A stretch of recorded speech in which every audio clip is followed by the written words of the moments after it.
Sacred Symbols, a PlayStation podcast, is brought to you by, well, you. If you want to learn how to support our show, go to patreon.com/laststandmedia. Greetings and salutations. Welcome back to Sacred Symbols Plus, a PlayStation podcast supplement. I don't know what episode this is because we're going to be putting these up out of order. So this is episode number something. My name is Colin Moriarty. Today I'm joined by a very special guest, someone I happen to like a great deal, who directed a game I happen to like a great deal, love actually, Jeff Ross. Jeff, good to see you. Thanks, Colin. That's great. Huge fan as well. And thanks for enjoying the game. Yeah, thank you. Thank you for making it. I thought it was a wonderful game, underrated and underserved, I think, by your publisher as well. But I want to talk all about that in a little bit. First, I just want to see how you're doing. Like, you had kind of a tumultuous, week after your Jaffe interview, I guess. I'm wondering how everything's going, because he's a tough guy to talk to. Well, with Garvin on there, I didn't really get much of a chance to talk. So I was just at a front row seat to, right. To whatever went down. But Dave's great. I mean, obviously he's polarizing, but I think he's really smart and insightful. And there's moments where he's actually a pretty good kind of interrogator, or, kind of like the old 60-minute style of journalism, where people would sweat going on there. I think sometimes he drills into something pretty well. So, I like him. His show's fun. It's got an audience that it serves, and that audience is rowdy and cool. Definitely. Yeah, I've been on the show, and it's it goes for a really long time. He's actually been on this show too, and then reversed it and started interviewing me, which was difficult to deal with as well. But you let him do his thing, nonetheless. But Jeff, for people that aren't familiar with you, I just wanted to let everyone know, you were at Ben's studio, first party studio, for a very long time. Did you, by the way, have an interstitial period when you were at High Moon? Yeah. Okay. Yeah, I was there. I thought so. 5 years, like from 19 to 2003, and they're working on Omega Strain, which somebody there wanted it to be like an EverQuest for spy games on the PS2. Like, they wanted it to be an MMO, and I was like, hell no. That's just dumb. There's no broadband adapters that come default. I just didn't like the idea of a shrinking audience that you're appealing to, and we had no idea how to make a multiplayer game.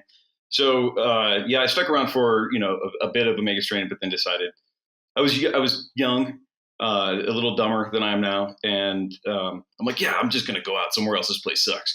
And when I went out, worked at High Moon and actually a couple other places, and kind of realized, every company's got their problems.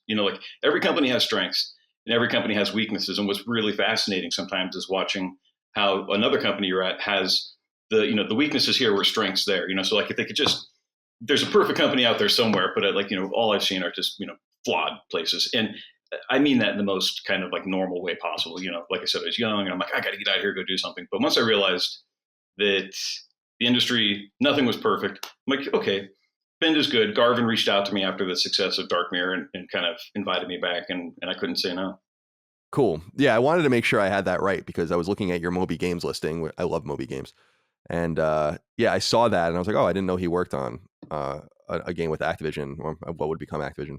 Yeah. So that was Ubisoft, I guess, that published that game, actually, and thinking back on it. Wasn't it Universal or? Let me see. It's Darkwatch, right? Let me see. Darkwatch Wiki. Capcom was supposed to be. You might be right. Yeah. I think wait. It says publisher North America, Capcom, Europe, Ubisoft. Oh, weird. But I don't know if that's true. Well, we'll see. You would know better than me. All right. So, Jeff, I wanted to just catch everyone up on your situation. First of all, we talk up, or at least I talk up, Days Gone quite a bit on the show. I think it's a really interesting game, interesting premise, fun mechanics, certainly fits within the archetype of a Sony game in many ways. I want to ask you this question at the top, because this has been my running theory.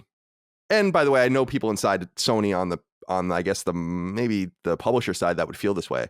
Do you think that your game was just given to reviewers too quickly without it being patched? Because I feel like that was a massive reason why the game doesn't have a higher Metacritic score. Yeah. I mean, in the final analysis, yes, the game had been delayed so much. I think that whoever was making that final call, whether we should release on the 26th, because there was a ton of marketing and a ton of build up towards it, nobody nobody felt the problem was that bad to kind of pull it, anybody above. And, I think it would have been better. But at the same time, too, I think like when you look at the reception of the game on Steam right now, where it's a new audience, Right. the performance is much better. A lot of the technical problems have been resolved, not all of them. It's got a better response, and I think that we would have gotten a better response. But it's not because of the press; it's because we shot ourselves in the foot by not holding on to it, or even at the very least, one of the things I suggested near the end was like let's just not let anybody review it until it comes out. Like that's. And that was defeated. That obviously looks bad from a PR point of view, but it would have given us it would have allowed us to keep our street date and also then kind of have the reviewers play a more finished copy. Yeah, I know that there was some doubt. I had to ask you that because I know there are some doubters out there that are like, Colin, that didn't happen. And I'm like, no, it did. I've been in this industry for a long enough time to know that game wasn't properly patched when it came out, and we said that when we were talking about it. And I found that such a disappointment because when I see a 71 on Metacritic for this game, I'm like, that's nuts. That's not even, to me, I just don't feel like that's an accurate representation of the game. I mean, obviously you agree with that. I'm conflicted on it because, I knew the game was, nobody believed in the game more than me, but also nobody was more aware of its shortcomings and in the state it was in throughout all that. And, I tried to rally. I tried to rally the troops. There were things at the studio that made that impossible. So we couldn't quite get it. We couldn't quite get it fixed before launch. But I don't know. Like I'm one of the people who, when the reviewers come out, like I only want to read the negative reviews. Which there were plenty. I want to. Don't blame the reviewers. We set ourselves up. Like it's kind of an unforced error. It's one of those things where the game is awesome, right? But it is oldish feeling. Maybe it's not the most welcoming in a lot of ways, or maybe the message was kind of unclear to people what the game was all about. So it was quickly labeled with kind of the toxic masculinity and the straight white guy. When the world was actually a lot more diverse and that character was a lot more kind of complex, and people gave him kind of assumed initially. But honestly, that's on us. That's on us. It was pacing. It's one of those things where we didn't have the stranger visit and a fight the first hour of the game. It was a slow burn, and it just people they've got so much to they've got so much entertainment now that it is up to entertainment without kind of betraying itself, but to stay as engaging as possible. And we did drop the ball on that. Let me back up actually and get into kind of the analysis of what was going on during the Resistance, Retribution, Uncharted, Golden Abyss, and right after that era. You guys are widely credited with creating one of PSP's best games and one of Vita's best games in Retribution and later on in Uncharted, and you were a designer on both of those games and actually a lead, I think, on Golden Abyss. What was the initiative in the studio originally when Golden Abyss was out the door? You guys didn't stumble upon Days Gone immediately, right? Was there something else that you wanted to do first? I had heard that you guys were porting Golden Abyss to PS3 at one point. That never seemed to have materialized. I don't know if that's true, but talk to me a little bit about what was going on there. So when Golden Abyss was tremendously successful. I mean, it was still like an 80 when you get to the Metacritic score, So, but it was still the best selling title on the Vita. So much so that they had to remove it from the charts because it was eclipsing everything else, and then they gave it away on PS Plus, and it did even better. But what's funny about that was we were right after Golden Abyss was done. Garvin came back a week later with like a whole story for a sequel, and that didn't get off the ground. I think probably for a number of reasons, but probably because even though the first one was really successful, I think that Sony knew that the Vita was kind of not happening at that point. That it wasn't viable. So one of the really cool things that that we did with Golden Abyss was we were a launch title in Japan in November when the Vita came out there. And then in February of the following year, when it released in the States and everywhere else, we were a launch title there. But the Japanese version was the lesser version. It wasn't a full version. It was basically the story and not much else.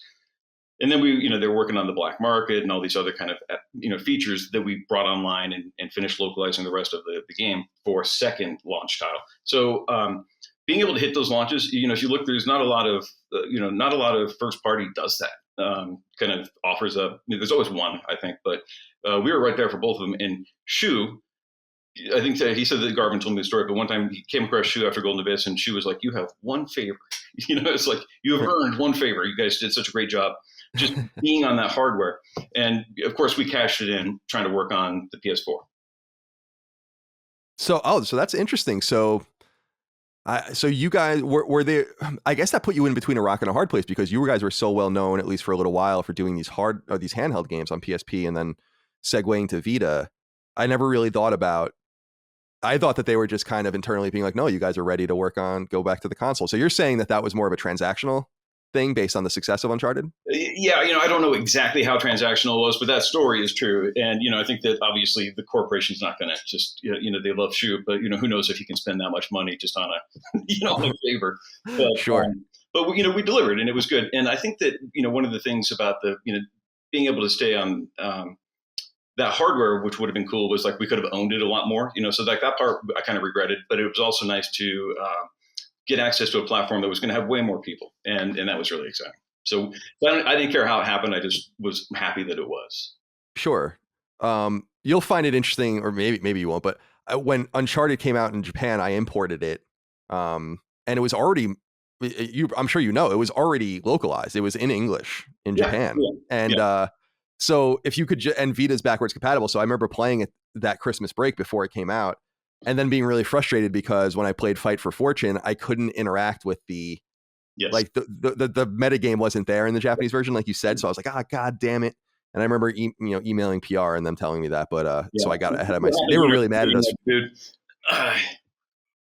I'm sorry, go ahead. I interrupted you. Yeah, that's just the risk of being on the bleeding edge, playing everything like that. But it was, sorry that happened, but it's all good. There was pretty cool interaction between those two games. I mean, not that I didn't think Fight for Fortune was a great idea to do. It just didn't feel like it was the audience that was buying Golden Abyss, and it wasn't a lot of us. But that team worked really hard, and they made something that was interesting, and I think that they learned a lot from that. So that was pretty cool. But I did like how the hardware, or how the titles could speak to one another. And we'd actually done something like that with back in the PSP.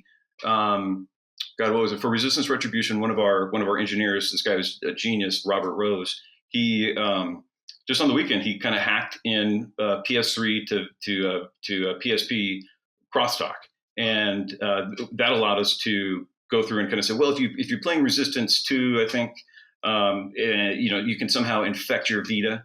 And then in our game, in Resistance Retribution, there was a few very subtle kind of differences in the game. If you were infected, Grayson would have some dialogue that was maybe a little bit more evil and sinister, and there were a couple other moments and stuff. So it was really interesting. Nobody knows it was really there, but it was pretty cool that we were always doing something like that.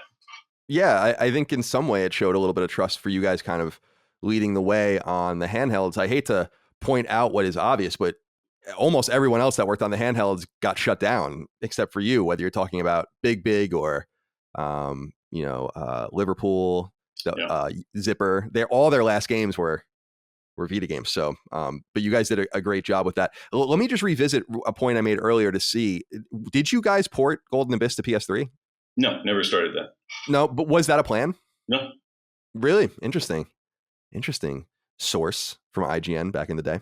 We initially devved it on the PS. I think the PS3 was kind of like the first tool that we used to kind of, because we didn't have Vita kits for everybody, so we had on that. But then, it was that's the most that ever happened on it. But at the same time, too, maybe this is getting ahead of things, but Days Gone started on the Vita. Even though Shu gave us this shot to do something on the PS4, it actually did come with the downside was they just assumed, you could do it for the Vita and the PS4, and and then thankfully, the Vita part just kind of took care of itself.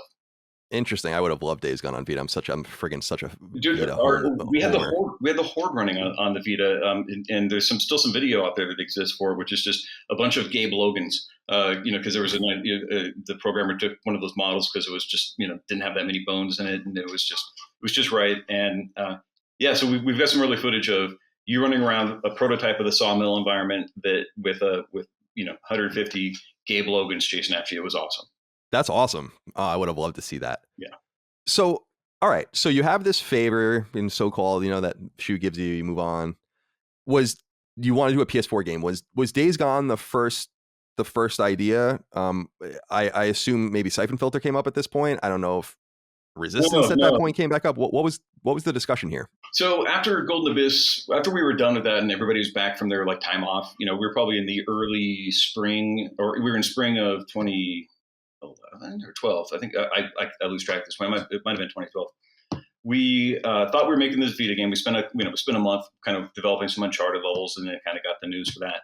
And then we were just kind of kicking around IP ideas. And Garvin's a machine; he can output a lot of stuff. And he came up with this like really cool sci-fi game that ultimately was too close to Horizon.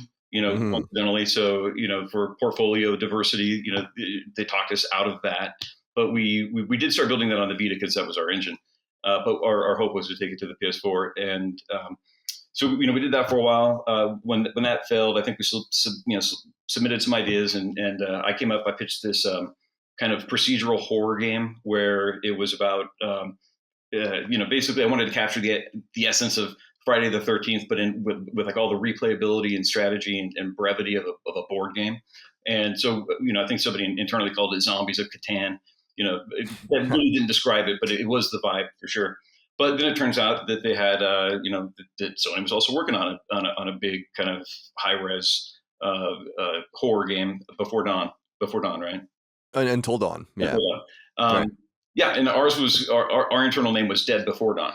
So it's just like there's so much creative synchronicity where it's not that people are necessarily always copying each other, but if you take developers with the same inputs, they're going to eventually have the same outputs, the same, very same ideas. And that was going on in full force back then. And so basically once we found out that they were creating this horror game, we couldn't do it anymore. And then we were watching a lot of Sons of Anarchy and Walking Dead, and it just became a chocolate peanut butter moment where it's like, what if we put these two things together? And then later on, I think Connie Booth had the idea of like, why don't you set it in Oregon? So a lot of these things just kind of started falling into place. And at some point around here, I think Last of Us 1 dropped, and it was something where the games weren't that much alike at the time. It seemed there were some elements that felt a little samey, but it didn't feel like a basically a Last of Us open world. It felt like there was a true difference. So that had come out early, but we were already underway. It's interesting you say that because I have on good authority that the Resistance 4 pitch from Insomniac after Resistance 3 came out was nixed because it was going to be like The Last of Us. So it's interesting how all these games, like you say, have to navigate around each other in the dark. Yeah. Without. Yeah, for sure. And I think Sony's getting better at that. I think at one point I was able to get a Resistance build. It was kind of near the end, but it was before launch, just to kind of see.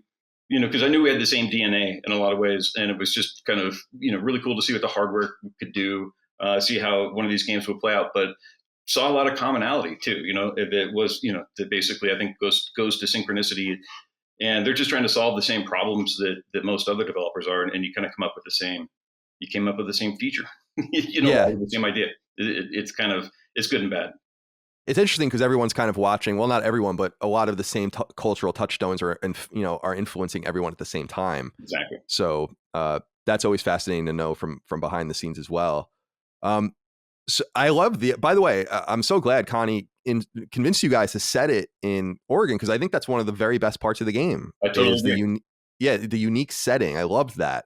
How is it creating a game in your backyard? Because I feel like that always, to me, I don't think people realize that is like out your window basically when you were at Bend. And I always felt like that brought in so much realism, and I'm wondering if you agree. Absolutely. I mean, I think that it gave it a strong sense of place. So the environment became more than just a backdrop. Ironically, though, and she didn't have to convince us. As soon as she said it, it was like, yeah, that makes so much sense, and that would be rad. But I think that the funniest secret is the game feels like Central Oregon. It doesn't look like Central Oregon at all, aside from like the mountains. The mountains are perfect. But in the weather, I think is pretty accurate because it changes all the time and it's pretty extreme. But any given place that you go to does not look like the place from Oregon. It just couldn't. We had to take the spirit of things to kind of lend some authenticity. But the way that we have to lay out terrain with line of sight issues, you just can't build full towns. We couldn't build full towns at the time in that engine because we were just figuring it out. But I think it's really important. There was a moment where production was trying to get us to cut the game in half because it's their job, and it was pretty scopy. But to me, the whole thing was, we did try it, but focus test came back saying that the story it didn't end in a very satisfying way. But my biggest problem with kind of cutting the game in two was the game was pretty big and epic, but that would have only exposed like 3.5 of the 6 regions, I think.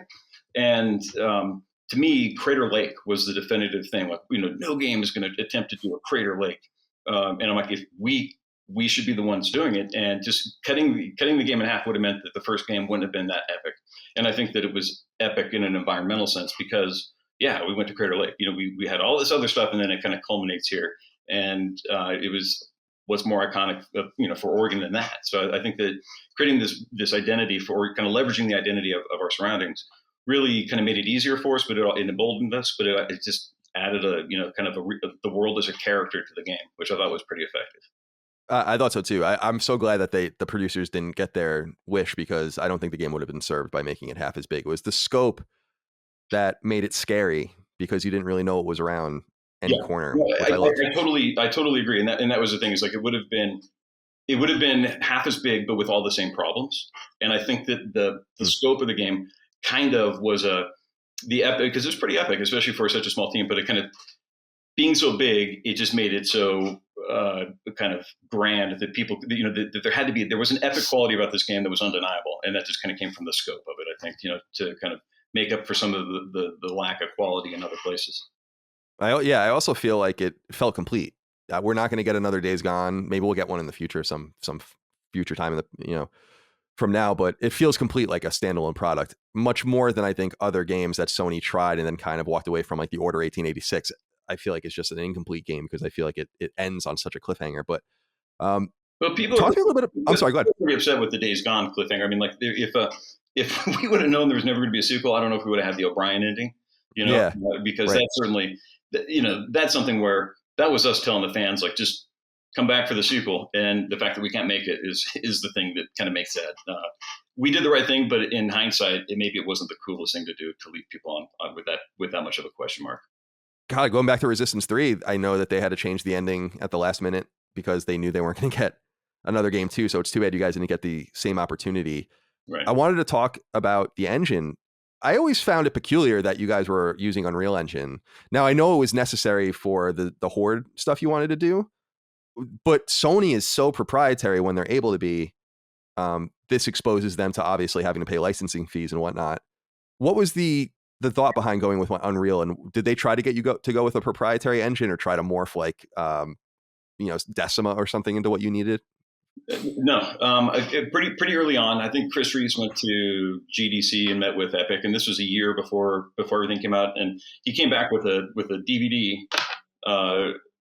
filled with the engine and the source code for it. So before that moment, we were actually evaluating Crytek, we were evaluating Unity and Unreal. And I think once Chris met Epic, he's like, "No, we're going with this engine. This is what we're doing," and that's what we did. So we were evaluating the other engines, and it turns out they weren't going to be able to do what we needed them to do. And Unreal was just so sexy out of the box. I mean, one of the really cool things about Unreal was the art team could, we didn't have and the reason we switched engines was because we knew we were going to create this open world, and we didn't do, kind of like a tessellated, terrain and height maps. We didn't have any art tools to build that. And we got that out of the box with Unreal. So the downside of that was engineering and design lost all of our tools, from our Lua scripting language to our world placement editor to the normal terrain workflow. And then just even all the features like guns and everything in AI. We had to redo it all from scratch. And that so the art team won, because they were showing off kick-ass terrain really early. And then it took a couple of years for anything to really kind of manifest itself in terms of features and interactivity whatsoever. So the first couple of years were actually a little bit weird because of Unreal, because Art was making so much terrain and feeling pretty confident about that, and pretty good looking around and saying, "Hey, where's where's the design? Where's the code? You know, were we making a walking simulator? And we were for a couple of years, right? Until all that stuff, until we finally started to get that stuff online. Interesting. And by the way, you said that the Unreal was the only way the Horde was possible, and I don't think that that's true. I think that, you know, we had it running on the Vita, obviously. Oh, that's true. I'm sorry. I thought that was the reason was the Horde mechanics. That was always my assumption. So I was wrong. No, it's just we didn't have a huge tools and tech team, and it would have meant, you know, in order to kind of convert our engine to the, you know, to do everything it needed to do, would have been, you know, nobody would have been making progress for a couple of years. I remember seeing that Horde tech behind closed doors. It was when first time I met you in person. I don't know when that was. Was it at E3? Sometimes I was like, man, I'm so excited. I was so excited for you guys. You were all wearing those like biker jackets and shirts. And I was so stoked for you because I was like, yes, it's like a coming out party for Bend.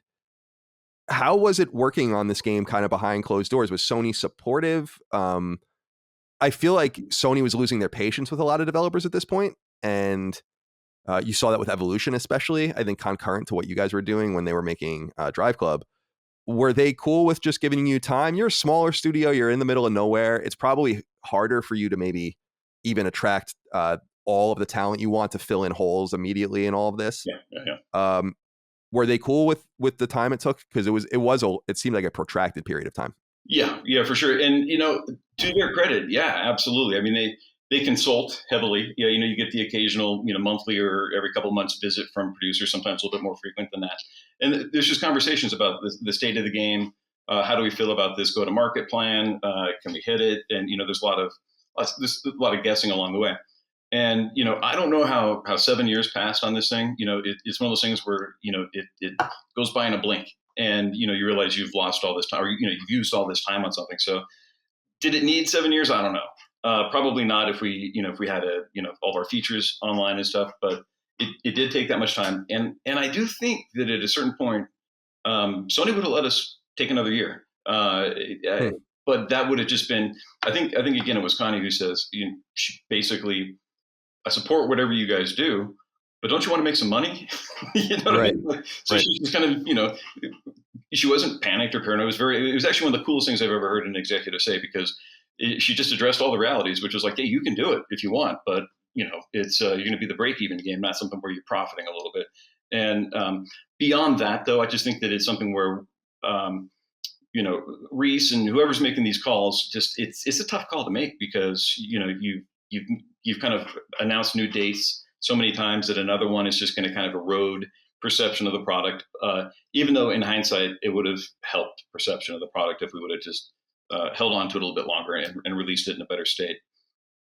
Was Scott Rohde an advocate of the game behind closed doors? I know he's often a powerful voice in absolutely. These situations. No, Scott was there the whole way, and, you know, what was great, you know, he challenged us a lot on a lot of the stuff we were doing, you know, and he supported us, but he would, if something was stupid, he would say it, and that's the great quality about Scott Rohde. And in the end, you know, I think he sent this in May. He sent me this email in May of the year that we came out, after obviously we were taking all this crap, you know, and earned. You know what I mean? I think that nobody was making stuff up for the most part, but you know, Scott, so Shu had been emailing me a bunch of questions like, oh, you know, like I'm stuck here, you know, like what do I do? And so I'd have to provide all this tech support, and I'm like, Shu's having a lot of problems, and Scott never had any. And so he sent me this great email once he was done, saying that you know, the game had its hooks in him, that he was totally addicted to it, that he couldn't stop playing, that he was engaged in all these loops, was feeling the tension. And then he says, oh yeah, but I also reset my PS4 whenever I'm done playing. You know, I think that Shu was, you know, sleeping, you know, putting his in sleep mode. And yeah, it turns out that wasn't awesome for the game. The game would really start to leak, and it would go to shit. But if people rebooted their hardware, it ran better. And again, that's not anything that you should ever have to say in your defense. Is like, just reboot your hardware, and the game right. But that's kind of where we were. So Scott loved it. Scott was a huge fan, and you know, he you know, early on, it felt like, I'm like, oh, he's asking us so many questions, I feel like he's just going to hate this game. But no, he was fair the whole way, and you know, when he responded to something, we knew we had something. You know, it was like that life cereal. You know, the kid who wouldn't eat anything. I totally agree. In my experience with Scott, he's like one of the most insightful, like laser focused people I've ever met in games as far as his knowledge. He plays a lot of games with his son. I remember. So he's like really engaged. I always love talking about games with him. Yeah, same here.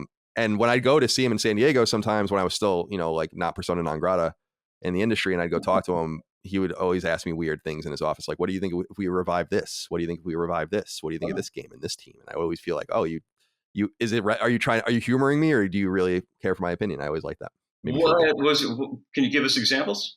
Yeah, one I've talked about publicly was like, he was like, I remember going and seeing him in like 2016, because you were going and seeing the show team, and I walked into his office. He's like, Colin, what do you think if we brought back Resistance? I remember him saying that. Like, I guess he had his papers strewn out and they were like having a strategy meeting. Mm-hmm. And I was like, you know how I feel about Resistance, dude. And actually, when I DM'd Eric Jensen, who, we both know, and he was an old buddy of mine. When I found out about the Resistance story from your conversations, you and John and Jaffe, I was like, God, I'm like such a Resistance fanboy. How did you not consult me? And he laughed and he was like, oh, we would have consulted you if we got it off the ground. Yeah, the idea wasn't alive very long, but Jensen's the one who divined that. He's just like, what if we put to this? And it just, then all the connections just started happening. Like, yeah, like that would be rad. Like, let's do it. But nobody else shared our enthusiasm for it, so it died quickly. That's too bad, man. I'm enthusiastic about Resistance regardless, and you guys treated it really well with Retribution, which is why I feel like there was some continuity there. Yeah. So continuity, yet a bold stylistic difference too, which I thought was pretty cool, because it was unrecognizably Resistance, but it felt nothing like their style, and right. I loved that about it. Me too. Talk to me, I guess. I guess kind of brings up the conversation of the identity of Bend. It's been said, and I think maybe you and John had said it, or John had said it with Jaffe, that the Bloomberg reporting of your mistreatment as a studio was overstated after Days Gone came out. Is that an accurate representation? Because I felt like you guys, if in the sense of you guys were being treated as Naughty Dog North, and you were kind of being put on another game for another team again. This frustrated me to read, because I felt like it was such a disrespect to your team. And I'm wondering if that was accurate, because some people were saying that maybe that was a little overblown. It totally was. I think I covered this on the Jaffe show, where basically, yes, there was some lending of people to other teams, to help these teams out. And I believe this is where game development needs to go. You know what I mean? Like, I love them, but we have lighting artists who aren't busy until we have cinematics to light. And so there's like large parts of a project where, they got to find some other things to do, or, it's just inefficiencies abound, throughout design and art, and, engineering, probably not, because they're always working on really hard problems. But no, people were getting antsy. I mean, I think that by the time we really kind of started lending people out, it had been almost 2 years since we had shipped Days Gone. I mean, the design team and some engineers and artists were busy on challenges, but for the most part, the studio, they were kind of engaged in this longer term thing, which isn't a lot of work for them. And I just think that people were getting tired of not going full bore. So working with these other teams was an opportunity to help another team with resources, and also to help us, keep people positive about things and keep them engaged, and also help with burn rate. So it was never anything that was out of our control. It was something we were happy to do it. We sent some animators and lighters to Sucker Punch to help out in the final days of that game. And they were more than happy to have them. And I just think that's great. We also, along these lines, we sent a bunch of assets out to Kojima for Death Stranding, like cars and furniture here, there. And I think with the stipulation that they had to change them drastically. And I'm thinking, why? Like, in Hollywood, when they're making a movie, that same chairs in every other movie, we don't care. Like, they put it in a warehouse and then they go get it again. Yeah. Prop departments are really powerful on movie studios, because they don't let anything walk off the set. They keep a strong inventory, and it's something, because everybody needs it. And it's one of the most important parts of movie development, or, the back end. And, I think that we need to adopt that model. I mean, it's if I'm a gamer and I'm running through a space and I see the same chair that I saw in Death Stranding 2 years ago, I'm not going to think twice about that. I'm going to instead be thinking about, how are these guys surprising me with some really cool dramatic moments or some big features? We shouldn't be fighting this battle on having chairs that are slightly different from other chairs, right? Just because it sounds bad to share. I love that thought too, from a storytelling point of view, where not that it wouldn't be intentional, but if you see a chair in Death Stranding and a chair in Days Gone, well, yeah, it's like, well, maybe they both take place in the same world. Like it's the same world. It's the same. They both bought, from this, or this thing existed now. I like that. You are right, but that would go against my kind of purist statement here, which is like, no, just a chair is a chair, man. But I think that's true. No, I know. I'm turning it into like something much more. Else, like, I think you can do that with like kind of more specific iconography. Sure. Yeah. Sure. Yeah, that's interesting. I love what you said. I've never thought about that, about inefficiencies, because it seems like some publishers are really good about taking advantage of that. When you look at Ubisoft and Activision, it seems like their studios are just working 1,000 people or 1,500 people on one project and interchanging. You don't see that so much in Sony, at least publicly, because they use a lot of support studios and they don't give them any credit. All right.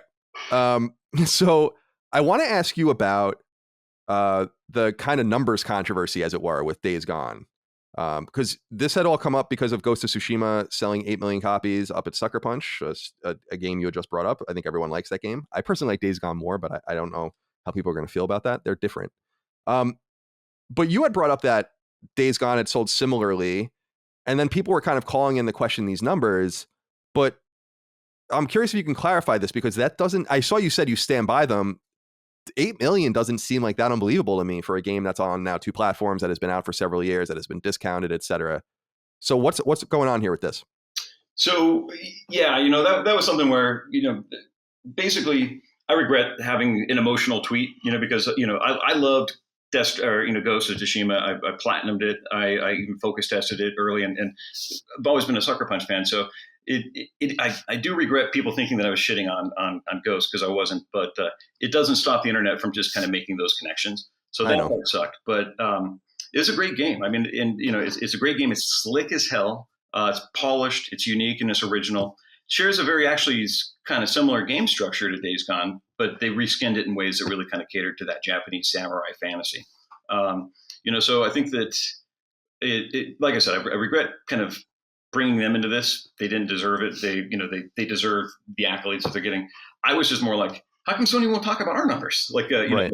I understand that. I understand that completely. Yeah, because when I resigned, I mean, I don't want to say I resigned in disgrace, but I kind of resigned in kind of with a sense of honor, like, man, I'm not advancing the ball here. I can't break through these creative log jams that whatever these demands are from above, I'm not making a dent. Maybe it's time for me to kind of just go and do something else because I feel like a failure here. And reflecting on it, it's like I wasn't a failure. Like, as a matter of fact, I couldn't not be game director at that place, no matter how much I tried to quit that role. They kept bringing me back in. So I'm like, okay, so you trust me for this, but you're not trusting me to kind of take us to the next level, because we had no creative director, we had no shot caller. So since I couldn't advance the ball, I'm like, all right, I can't help you guys, and as hard as it is, I'm just going to go off, and I'm going to leave and do something different. And but thinking about it, I'm like, man, like it's one of the best jobs I ever had. And, I'm like, why did I do that? Like, why? Because I felt really bad. I had felt this sense of honor and responsibility. And I just kind of, I left all the stuff was in my head, and I'm like, but the game was more successful than people give it credit for. So why did I feel that way? And it's just because, my boss constantly made me feel bad that the game only sold 5 million at this point or 6 million at this point. And, would tell me that we're not getting a sequel because the game's not selling well enough. And I don't know. He just made me feel bad, and I let it get in my head, and that led to that emotional tweet. So it's just simple. Yeah. Like, Ghost is awesome. And, one of the things, Colin, you probably got this a lot, but this is my first, that was my first foray into big time tweets. I didn't. Oh man. Yeah. I get it all the time. Yeah. Yeah. So it's bad. It's hard. It's hard, and basically I've got pretty thick skin, but every now and then I'd seen, an article that the ones that I laugh at were like, Jeff Ross clearly has a lot of time in his hands, is going crazy. And I'm like, you're a legitimate website. Nowhere in there did it say we reached out to Ross for comment. And no, of course not. Of course they didn't. So it's you put these things out there, and that's the first mistake, because you can't control the way people interpret these things. So like, I should have known better. I didn't, but I do now. But Days Gone sold well. It sold better than people think. And whether it was 8 million or less than that, it was well over 6 million. At a time, and then you couple the Steam sales, but there, and none of these factor in PSN Plus or PlayStation Now. these were, disc and digital sales, and they're way higher than people think. And I never got accurate numbers.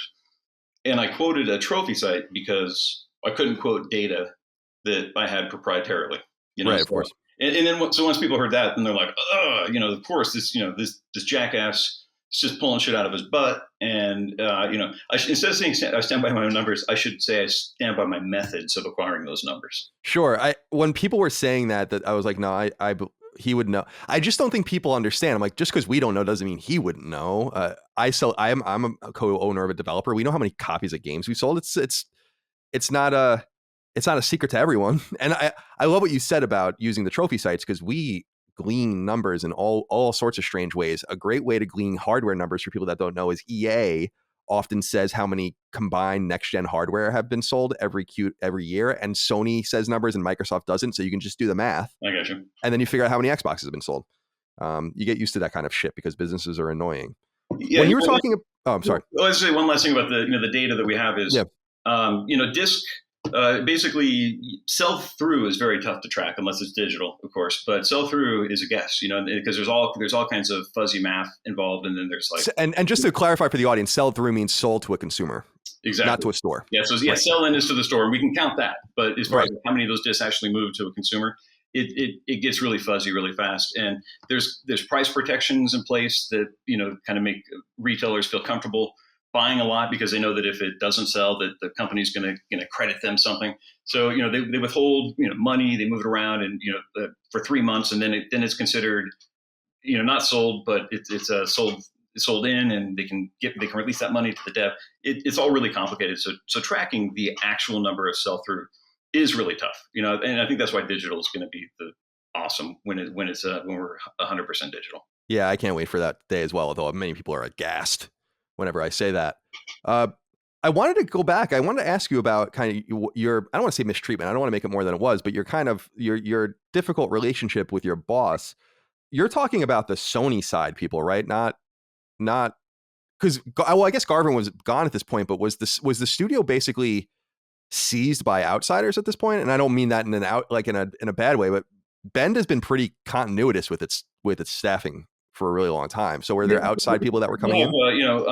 Garvin stepped down as studio director years ago, and he was co-studio director with Chris Reese. And right. Reese has been there for like 30 years or something. Yeah, I met Chris only once when I wrote the history of Syphon Filter or whatever it was at IGN. I had talked to him, but I had never otherwise met him. Yeah, gotcha. Yeah, so he he's still there, and in all honesty, if I say local management, I'm talking about him.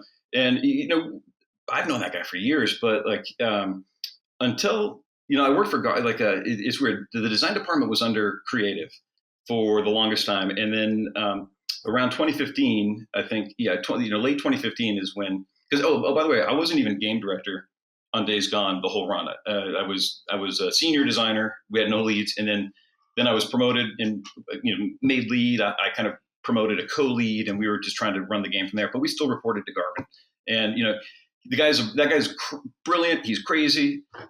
Sometimes he knows design. But he also kind of hates design. He hates all design conventions. So he's really good at kind of challenging you on, but maybe sometimes too much, because sometimes you just need to lean on things that people know about and then innovate on fewer things over here. But long story short, Garvin was in charge of design, and it was very tough for us to kind of make calls because we were subject to having to kind of argue with him, and he still always had a strong voice in it. But late 2015 is finally when I think it was December 2015 I got promoted into design manager and game director, and then 6 months later we had our E3 reveal.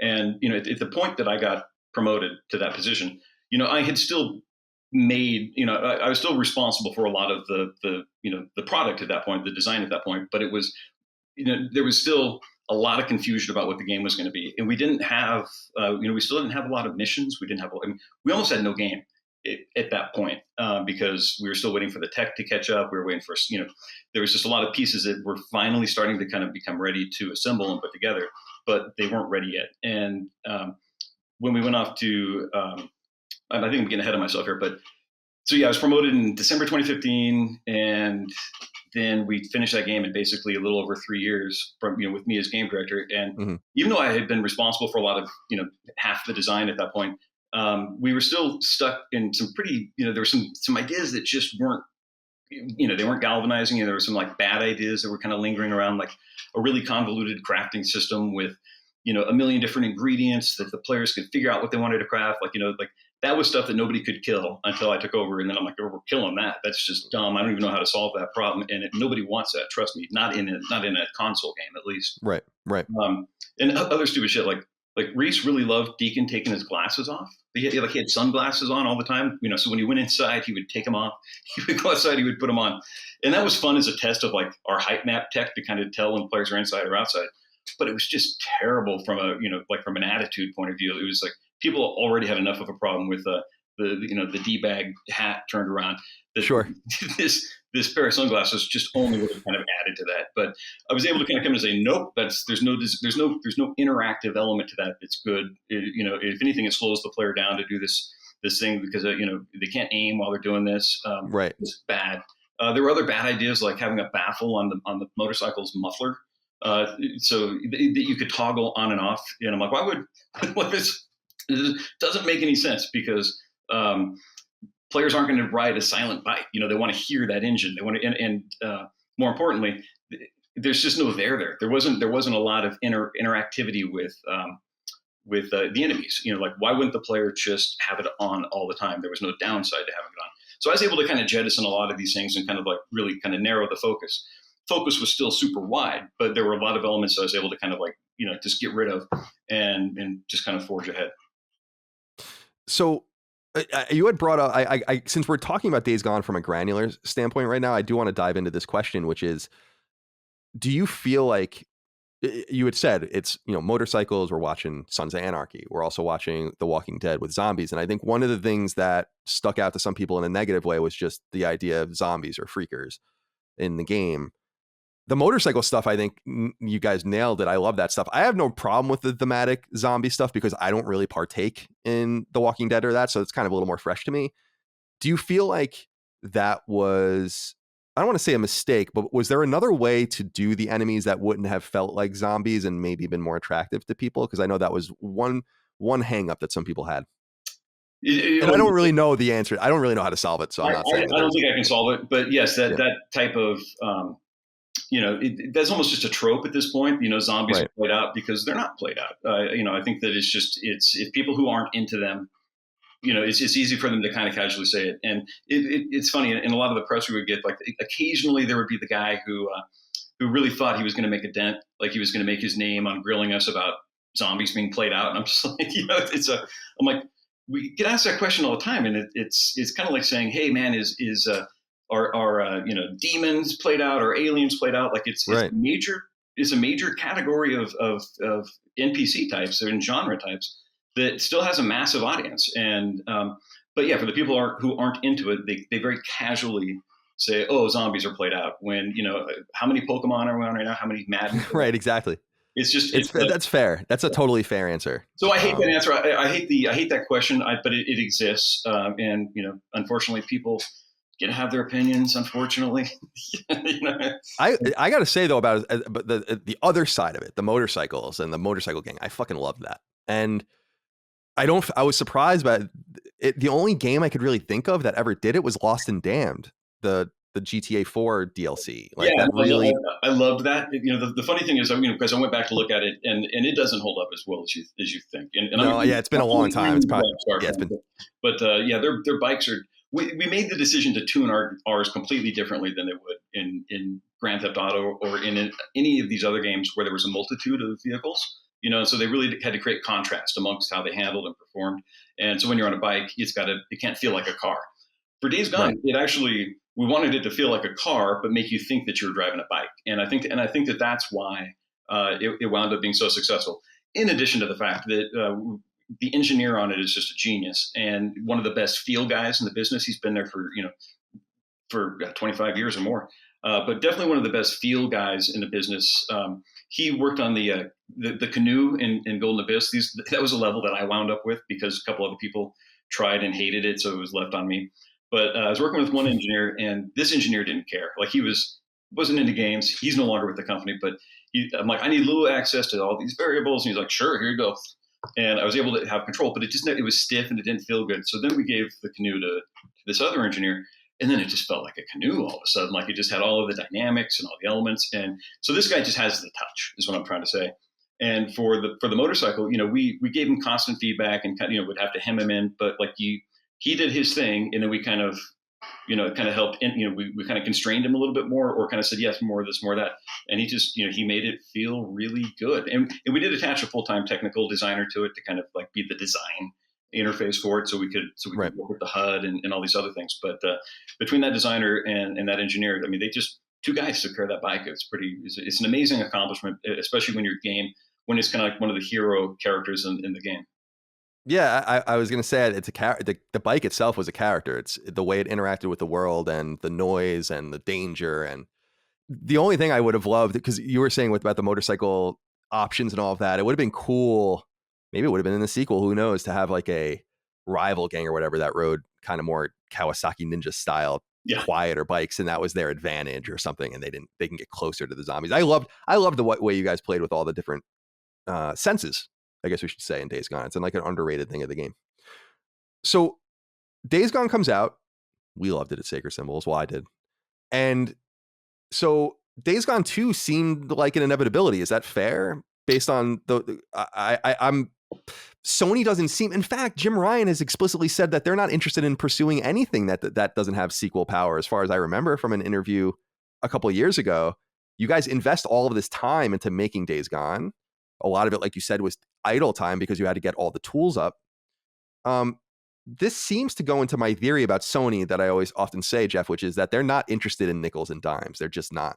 And they could have made money on a Days Gone sequel, no doubt. They just aren't interested in the amount of money they were going to make on it. And I find this problematic for many reasons, both in the first party and specifically in the way they treat indies and A studios now. They're like, yeah, we have big indie games like Kenna that have 100 people working on it. I'm like, yeah, that's not an indie game. But regardless, what was going on here with Days Gone 2? You guys must have had a large deck and a pitch and a Bible, I assume, ready to go. And so talk to me about the process. So, the process there, again, Garvin was gone within a week of launch, and it had nothing to do with the launch, by the way. Sony doesn't move that fast. But what happened was this, there was this power vacuum. And when I found out what was going on with John, I told Chris, I'm like, dude, because he told me right away, like, yeah, we're not going to have a creative director. You're not going to get that job that you always wanted, that you were kind of in line for. It's like, we're just going to be one of those studios that doesn't have a creative director. I'm like, it's going to be a power vacuum here. It's going to be impossible because we had so many new people who were from Hollywood and they were like super driven alphas. And, you could just see everybody trying to kind of like make their mark on this thing. So like right from the get-go, it was seeded really badly. And instead of having a creative director, we had a creative council. And it was run by a producer who got information from Chris, and he would share that information with us. And at this point, it's fifth-hand information, and I'm like, this dynamic is totally different. I'm usually in the room in these conversations with the execs, and now like Chris has created this kind of producer's net between him and devs, and it just it led to all kinds of, again, grapevine information. So I don't even have the full story, but other things that happened too were I was the last director to find out that Garvin was being let go because he and I were close, and even then, I think only our recruiter convinced Chris to tell me about that because he knew I would be upset and didn't want to deal with it, even though he would have to at some point. But and I'd already kind of figured out what was going on because I was in the technical director's office saying, "Hey, dude, I think something's going on around here. Like something is weird." And this is late March, early April of the year we came out. And I'm like, "There's some weird stuff going on," and he's like, "Maybe." And then the Chris came. He's like, "Hey, Jeff, we need to talk." And he had just come out of a meeting where they were interviewing like new narrative directors, where it was him, like in all new people, new people. He had a new inner circle that were like producers or, other, managers from other departments that were interviewing these people that were going to be my creative partner. And so like, yes, I was upset, to his credit, I was upset and, but I just defended myself and argued against it. And he chose to stay the course on what his plan was. And so basically we start out Days Gone 2 without any kind of vector, without a good path forward. And right away, it basically, without Garvin, the promise of the studio was like, yeah, everybody's got a say and a voice, and they can do what they want. And the problem with that is it's a good idea in theory, but there were no constraints on the team. Right. And so all of the things that we had kind of figured out in Days Gone, you know, like what's the perfect world size? What's the perfect, you know, region, or this POI? What are all the scale considerations? Like it took years of iteration and experimentation and throwing stuff out to kind of get that stuff nailed. And then we did. And what I was so happy about was we could use that as a kind of, instead of talking about the game being kind of like Last of Us, kind of like Red Dead, kind of like this other game, we could say, no, it's Days Gone, but with these differences now. And right. To me, that was like that's the beauty of a sequel, is you're building upon something that you all know. You have to have less fights about about trivial things. You can start focusing on the new stuff. And it's why historically most sequels are better than the originals, is because they figured it out. And now now they're walking. They were crawling before, and then on the next one they're going to run. And so the start of it, like, that's just what I started seeing was, the environment team, they had some problems with the way the map looked that no player ever saw. And, the fixers for that were to kind of like take junctions between regions and like really draw them out. And forgetting that no matter how much, I'm trying to persuade them, I'm like, remember like 4 years ago when we had to reboot the world because it was too big? Right. It was one. So, there was that. There was, we had a new art director who wanted to change the camera. He just wanted to change everything. So I'm like, right away, the benefit of building a sequel is being challenged, because we're not building upon, we're rebuilding. And that's going to throw out all of the vetting and all the metrics that we had. So it didn't get off to a great start. And we had to formulate a deck, with me working with a narrative director who had his own set of ideas, with an art director who definitely had his own set of ideas, and not all the information from above. So we just tried our best to come up with something that made sense, that was an evolution of the game, of the story, and I really wanted to focus on, the top 5 things that we needed to do way better, and not to make sure that we prioritized those things, just so we could kind of get rid of a lot of the easy criticisms and then build on top of this with quality.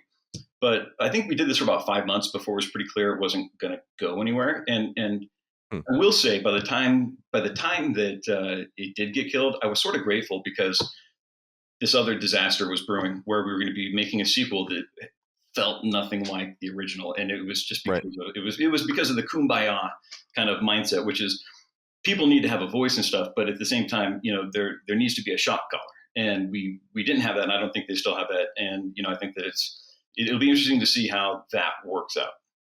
Yeah, I also find it interesting that even under the parameters of not wanting to necessarily have a centralized situation, that, to your point, someone would nonetheless fill that vacuum, because in a creative world, which you know better than anyone, you have to have a conduit that everything goes through, or it doesn't make sense. That's why it was always so crazy that Naughty Dog made all those games without a producer.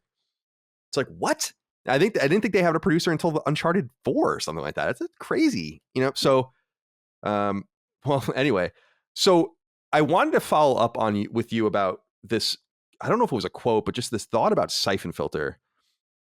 You had said something. Tell me if I'm mischaracterizing it. You had said something along the lines of that they wanted you to make something for Syphon Filter, but you never thought that they were serious, right? Is that a fair? Yeah, no, I saw that quote. Like, I misspoke about that. Yeah. I mean, that was a legitimate ask. Was, hey guys, Days Gone 2 is dead. Like, what other IPs? Maybe there's some IPs that we have in our back pocket that we should start looking at, like Syphon Filter. And so no, I don't think that it was. There was a quote that people interpreted as, they're just trying to keep us busy. That I misspoke, or it was misinterpreted, or both.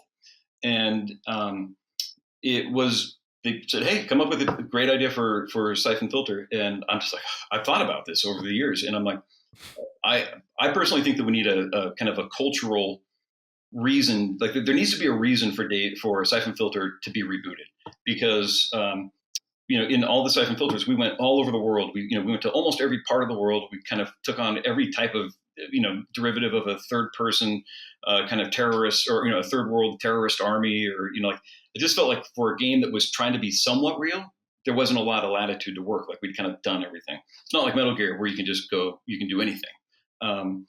So for me, I'm like, Splinter Cell came out and they really started doing it to the nines, and they saturated the market. We saturated the market. And now you got Call of Duty, because even though ours had an espionage spin, you got the Call of Duties out there, which really kind of captured the military side of what we were doing. And I just felt that there was no idea or no reason for it that seemed compelling enough to kind of go up against those, the tired ideas and the big products. So I creatively wasn't interested in that. We had some interesting conversations, but we would have to, I'm not saying somebody couldn't have cracked this code, but we were going in directions of I think tech that was too far in the future to stay interesting. And it just was a big turnoff for me. It just didn't feel like Syphon Filter. And I remember interviewing for Syphon Filter back in April of 1998. I was at the studio. I'm from Oregon, so I just had to drive over the mountain to meet these guys. And I was doing tech support at the time, so I was, I wanted any job in the industry, but I was really excited about the game too. And it was one of the things where I could see that they weren't that confident in it. And I'm a huge fan of espionage films and James Bond and all that. Sure. And I'm like, you guys are crazy. This game, I'm like, this is what people want. This is proof that you don't need the James Bond license to do this type of game, and go for it. Like this is great. So, I just felt as a consumer, this is what I would really love to play. And it turned out that there was a market for it. I think Ubisoft kind of said, oh yeah, there is a market for it. Let's take it all. Right. Yeah. They definitely went all in on that. And now we know that series is going to live again as well. Yeah. And maybe they'll prove me wrong. Maybe it is ripe with all kinds of possibilities.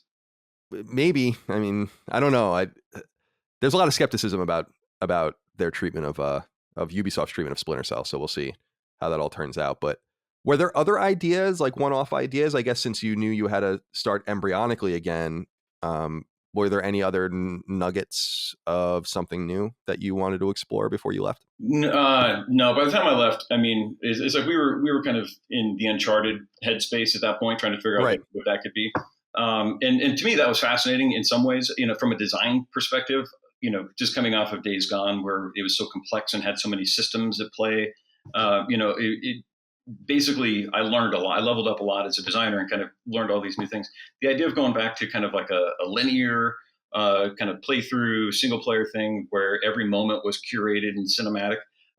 Those are very cool games, but we just kind of figured out, like, with Days Gone, we had figured out how to create really exciting tensions through a systemic open world where every play experience was different and, kind of almost negative emotional space where the act of not being attacked, a lot of times when your bike runs out of gas and you're trying to find gas, getting attacked was always suspenseful. Not getting attacked or having anybody spawn was filled with tension that you just can't engineer places. So that was where my kind of design head was. And I'm like, right. Uncharted is great. I love it's one of my favorite franchises. But my big concern was like, how do we basically do anything new in this space without it feeling contrived and, just new features for the sake of new features. And that was it. So we didn't get into any kind of original IP when I was still there. It was sort of my ask that we didn't, because I really felt like that's where the power vacuum was going to, I'm like, we got to control this. Like, right. That's interesting. Yeah. And didn't stop some people from trying, but that kind of failed. But then after I left, I think they opened it up for the studio and they managed it well, and they've got a killer property now that kind of came from the people. So I think that that's good. I think that's kind of it. I don't know how rough it was or if it was rough at all, but we weren't doing that purposefully when I was still there. You say killer property. Is it new or is it? Yeah. It's new. Okay. I wanted to verify that it was. Okay, cool. As far as Uncharted, was it going to be the daughter? I mean, that's the only way I assumed that story could even continue. What, do you know, or are you allowed to say? I guess I don't want to press you and put you in a position. Yeah, let's just say that if I were going to make an Uncharted game, from scratch, again, I would be interested in Victor Sullivan at the age of 25. Nice. In a very stylized world where, it would have been around 1976, I think, as we figured out what his age might be. But, he busted out of the Navy for, reasons. And I just thought that, seeing him young and trying to figure out his way in this world, going from, trying to be a soldier or, a military man to, now I'm just out on the streets and then I'm going to become a hustler.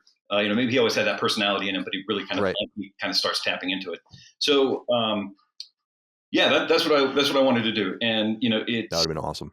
It would have. I mean, especially when you look at like Once Upon a Time in Hollywood was out at that point. Joker had been out. Like those were like two ends of the 70s that were very successful movies and very stylistic, and just they Sure. really leaned into their era and were much better because of it. And that's what I wanted to do without leaning into the cheesy parts of the 70s. But yeah, a young, sexy Victor Sullivan to me would have been like Sean Connery. Like let's just play this guy up as cool as that, as good looking as that, and just Sure. see what happens. Some of the constraints that were kind of coming down would have been like it didn't feel like we were necessarily had a lot of opportunities for as many shootouts, which is kind of a bummer because I didn't want to be the first Uncharted game where the player didn't shoot anybody. Like that, right? Of course, right. needs to be made someday. We had enough things to deal with where that wasn't something that we needed to bite off and chew for sure. So if I were going to make an Uncharted game, and I could make an Uncharted game, I would explore that. I wouldn't explore things that were too similar to other stories that we've already explored. Yeah, I love that. Sully is obviously one of the fascinating characters, and yeah. Oh, and the heist too. Like that was the thing. Like just have the big heist caper kind of tone to this thing, and really just have fun with it. Be serious but have fun. Not as silly as Ocean's 11, but really just kind of follow those big antics and find a way to make them Uncharted style events. And setting it in the 70s with the tech at the time would have been great, right? Like you got like imagine the heist or the caper where you have to put something in the tube and put it in the pneumatic tube, and yeah, and then your buddy awesome. takes it up there. And so it would have just been really fun to play with the low tech aspect of things. Whereas that would have been fun, man. We were talking about high tech, and it was a big turnoff. Yeah, that's first of all, I love what you said about making an Uncharted game where you don't shoot. I totally agree. Naughty Dog got kind of close with the Left Behind DLC for The Last of Us, where you barely fight, and I loved that. Yeah. In fact, I was really disappointed because at the end you have this big fight, and I'm like, why'd you do that? That was a great ending. That's one of the best endings in a game I've ever played. Very cool. I want to ask you this last question, Jeff, and then I'll let you go. You've been awesome today. It's been awesome to have you on. What's next for you? I'm wondering if opportunities are popping up, if you're seeking opportunities. Are you and John Garvin going to explore something? I mean, I feel like in this era of mergers, acquisitions, investment, all of that, there's got to be opportunity for you to use your great skill to make a new game. So I'm wondering what we can expect to hear from you. So I'm still working on my next big thing. I can't really so here's the thing. I'm actually, when I left Sony, I went to another company for a role that I thought I was going to really like, and I didn't. And so after about 6 months, I came to him. I'm like, guys, I made a mistake. I chose something because, this just isn't right for me. This doesn't push the right buttons. Right. This is on me. Sorry. And then I helped a friend out with another game for a little bit. And then I'm like, I just got to stop. I'm like, because for some reason I was just going from job to job, feeling like, my whole life I've just felt, I grew up poor and just kind of have this mindset of like, you always got to be working, man. And then what I realized was I was making bad decisions that weren't right for my future. And so, I worked it out with my family, and around September of last year, I started my year off, where I was going to do nothing. It was going to be up to a year off, but definitely I was going to take all of the rest of last year off, and then start to talk to people this month, and just kind of don't take the first thing that comes along. Wait for the right opportunity. And I've had a ton of conversations with people. I've had to tell some people no. Some people have told me no. But really, what I'm doing is just I'm waiting for the right thing. And yeah, there are a lot of investor opportunities. I've got a couple things on the back burner I got one thing on the back burner with a former coworker. But doing something new, doing a startup is something that's exciting because you get to kind of shape the culture of a studio and the way that you build stuff, and try to you just try to do it as well as possible from the start and kind of own it through and through. So that's a possibility, but honestly, I don't even know where to begin with some of that sometimes because I'm not a businessman. But yeah, that's where I'm at. And if anything, I think one of the threads I read was like, Ross needs something to do, and I'm like, yes, I do. yeah, you probably do. I feel like a caged animal at this point, and it's my own doing. So, but like I said, I'm not going to just take a job to take a job.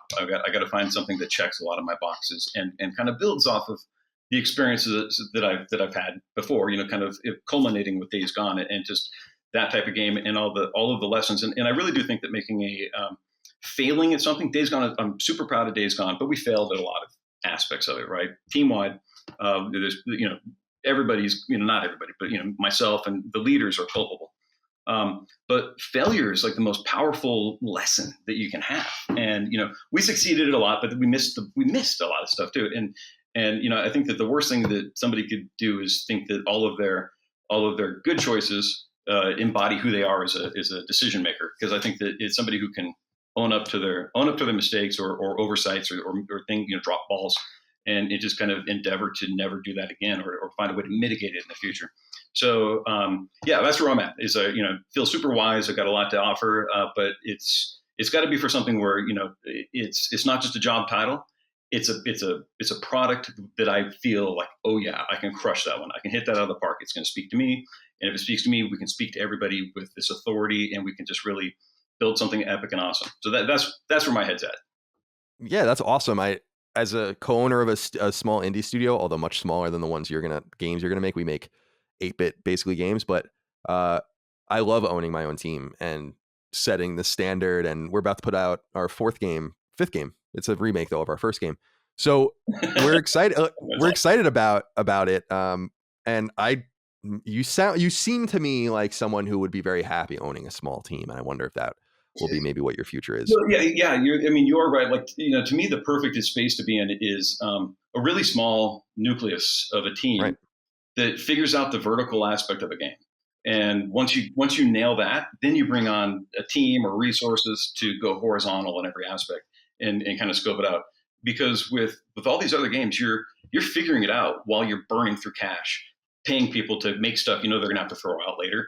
So I still want to do AAA, but I want to do AAA really smart. Make sure that every dollar winds up on screen. That we hire people that we don't hire and fire people, but we kind of bring people in that can kind of be busy the whole way through and make serious contributions. So yeah, an indie mindset, but with a AAA goal. Yeah, definitely. I think you'll find exactly what you're looking for. So many eager people looking to invest. So you're always welcome here. If there's anything I can do, although I don't know what that would be, but if there are any connections I can make, of course, let me know. And we'll do.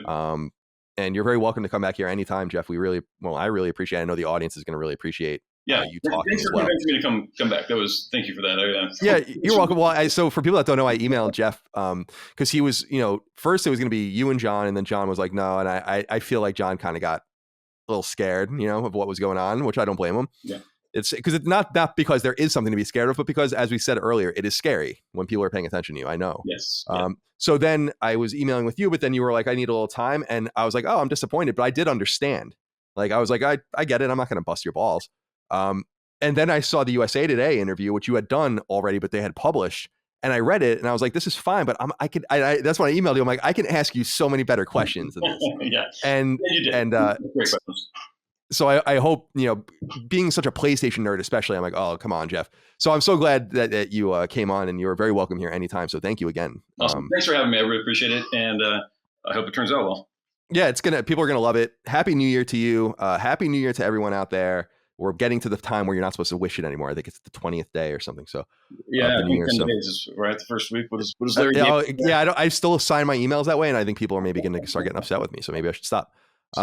But Jeff, thank you all out there for your love, kindness, and support of all things Sacred Symbols. It's much appreciated. Could not do it without you. And we'll see you next time. Until then, goodbye. Sacred Symbols, a PlayStation podcast, is a product and trademark of Last Stand Media and Collins Last Stand LLC, and is proudly recorded in the USA. The show is conceived by, is written by, and is directed by me, Colin Moriarty. My co-hosts are Chris Raygun Maldonado and Dustin Furman. The show is produced by executive producer Dustin Furman.